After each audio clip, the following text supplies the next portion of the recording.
દુઃખ આવે ને પછી સુખ આવે. ભગવાન તમારી પરીક્ષા લે છે કે આ દુઃખ વેઠવાનું છે કે નહીં. એની પરીક્ષા આપણી ભગવાન લેતા હોય છે. તડકો હોય તો છાંયડો તો આવવાનો જ છે. એટલે ભગવાન આપણી પરીક્ષા લે છે કે આ દુઃખ વેઠી શકશે કે નહીં. પણ આપણે દુઃખને બી પાર પાડી શકવાનું છે ગાઈસ.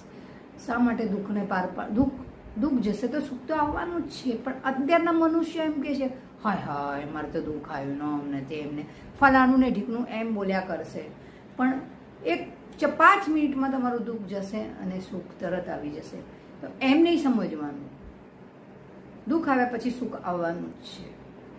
એટલે દુઃખ વેઠવાનું છે તો એ તો આપણે વેઠવું જ પડશે. એમાં તો કોઈ નથી.